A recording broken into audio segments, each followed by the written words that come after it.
ทุกอย่างมัน Pada kisah kali ini ada seorang pedagang bakso bernama Bas. Bisa kita lihat dagangannya sama sekali tidak tersentuh oleh pembeli. Lalu sesampainya di rumah, ia disampiri bapak-bapak lintah darat penagih hutang dari mantan suami. Jika tidak dibayar, rumah beserta isinya akan disita.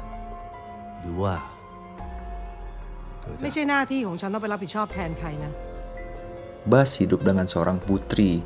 Kehidupannya pun serba kekurangan yang menandakan perekonomiannya sedang tidak dalam kondisi baik. Pada keesokan hari, Bas berangkat kembali untuk mengais rejeki dengan meninggalkan putrinya di rumah sendirian. Kali ini dia sangat berharap sekali dagangan baksonya ramai pembeli. Namun sial, baru beberapa jam berdagang, tiba-tiba ada kerusuhan dari pendemo dengan aparatur negara.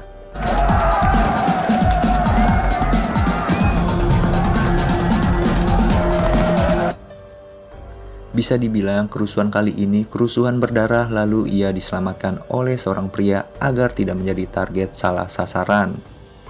Kemudian setelah selesai bentrokan, Bas pun segera merapikan dagangan dengan wajah yang sedih.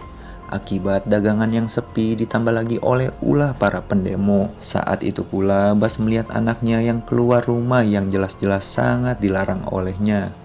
Pukulan ringan ia layangkan, akan tetapi ibu tetaplah ibu yang sangat menyayangi putrinya. Tak lama berselang, sang anak memberitahu ada bercak darah yang mengalir dari gerobak.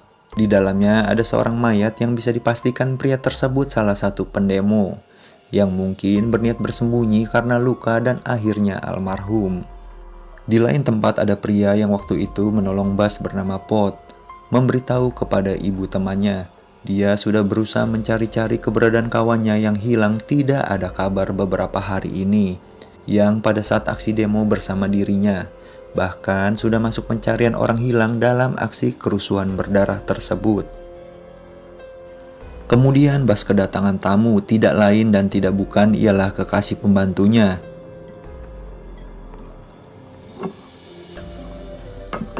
Setelah selesai makan, menanyakan kembali di mana pacarnya sekarang.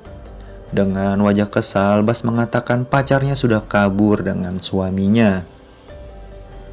คุณเป็นเจ้านายอ้อยใช่ไหมครับอ้อย Tak percaya dengan perkataannya dan bersikeras mencarinya, namun pas sedang lengah, tiba-tiba Bun menyabet kakinya sampai terputus. Di pagi hari, Bas kembali membuka warung bakso. Kali ini ia berjualan di depan rumah. Tak disangka pembeli kali ini ramai dan sangat menikmati bakso super dengan tekstur lembut dan gurih. Pot tak sengaja mampir karena info dari emak-emak pecinta bakso. Ia pun kaget, kamu masih ingat yang waktu ada kerusuhan itu? Ia pun memesan semangkok bakso, akan tetapi hal mengerikan terlihat di dalam panci kuah bakso.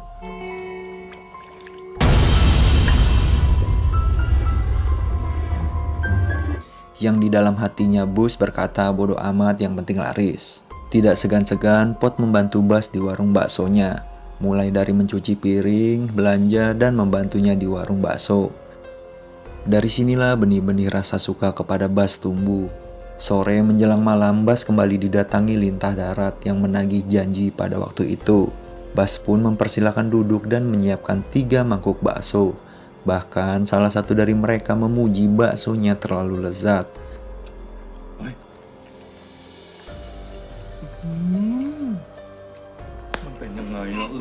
Setelah sempoyongan karena sudah diberi serbuk racun, lalu menghabisinya.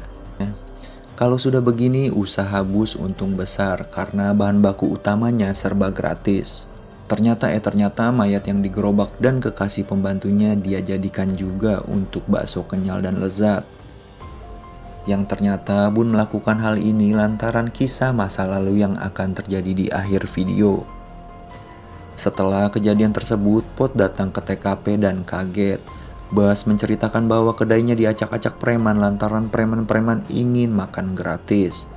Setelah membantu Bas, mereka pun berwik-wik ria. Namun setelah itu dia mendengar suara yang setelah ditelusuri mengarah ke halaman belakang dan menemukan anak yang sudah tak bernyawa terendam di dalam air gentong besar. Jadi selama ini anak kecil yang kita lihat ternyata tidaklah nyata. Pantas saja anak itu tidak terlihat pada saat orang-orang bersama Bas. Dari sinilah Pot merasa ada yang aneh dan meninggalkan dirinya lalu berpaling kepada yang daun muda. Merasa cintanya dihianati, Bas datang ke rumah cewek baru Pot dan mengajak ke rumahnya.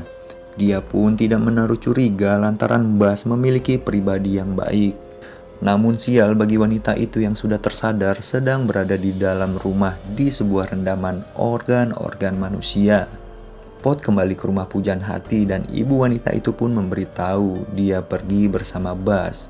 Setelah bertatap wajah dengan Bas, Pot menggeledah dan melihat sebuah ruangan penyimpanan stok daging manusia. Namun sial pujaan hatinya tidak terselamatkan. Setelah kejadian tersebut, Bas seperti orang oleng alias kehilangan akal sehatnya. Lalu kita dibawa ke flashback masa lalunya. Yang semasa kecil ia sudah mendapat perlakuan kasar dari ayah tiri dan ibu kandungnya. Bahkan setelah remaja ia pun diperkaos oleh saudara dan ayah tirinya sendiri hingga hamil. Lalu si ayah menjodohkan Bas dengan pria yang mengetahui kondisinya sedang hamil. Lama-kelamaan aksi suaminya dan anak tirinya tercium oleh ibu Bas. Kemudian dia membunuh kedua pria itu untuk dijadikan kaldu bakso sedap. Bahkan setelah kelahiran putrinya, Bas meracuni ibu kandungnya lantaran tak kuat melihat praktik perdagangan bakso ala ibunya yang nyeleneh. Setelah putri Bas tumbuh besar, tak sengaja si anak melihat ayahnya selingkuh dengan pengasuhnya, yang setelah kejadian tersebut sang kekasih pernah mencari dirinya. Tak ingin aktivitas perselingkuhannya bocor oleh si anak, kedua pasangan tersebut berusaha menghabisi sang anak dengan menenggelamkan hidup-hidup anak itu.